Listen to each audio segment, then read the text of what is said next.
Ever heard a song that feels like a fight breaking out at a fashion show?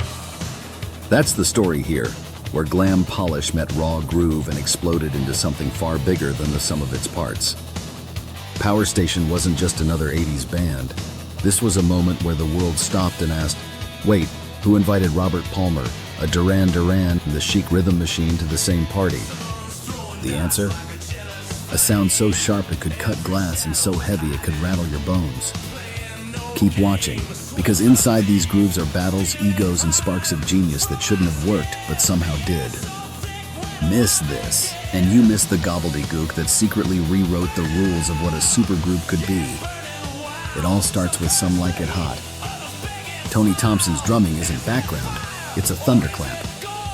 Each beat lands like a command, daring you not to move. Robert Palmer slides in with that voice, cool, collected, almost smug, but dripping with fire underneath. The guitars slash, the bass growls, and the whole track stomps across the 80s like a runway model in combat boots. MTV ate it up, blasting its stylish chaos into every living room. And here's the kicker. The song wasn't meant to be timeless, it was meant to be loud. Yet it became both.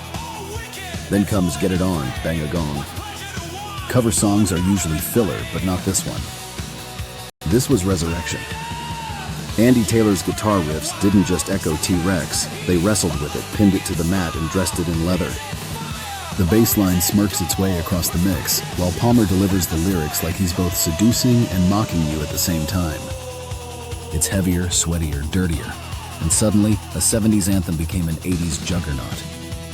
Gobbledygook to some purists, maybe, but undeniable proof the band knew exactly how to bend nostalgia into something brand new.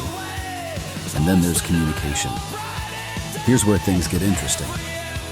The groove is sleek, almost too sleek, like neon light reflecting on wet pavement. The lyrics? A fractured meditation on connection, or the lack of it, in a world already drowning in noise. Palmer dials back the bravado, giving a performance that feels more knife than hammer, precise, cutting, unsettling.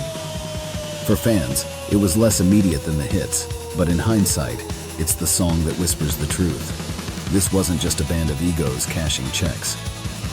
This was a group trying to articulate something raw about their time. Tie these songs together and what you get is a snapshot of excess and brilliance colliding. The Power Station didn't exist to last, they existed to burn. Their story is one of accidents that felt inevitable, a band named after the very studio that trapped their lightning in a bottle. Supergroups often fizzle, lost in their own weight. This one detonated, and in the ashes, you're left with tracks that still sound like the moment style finally admitted it couldn't live without substance.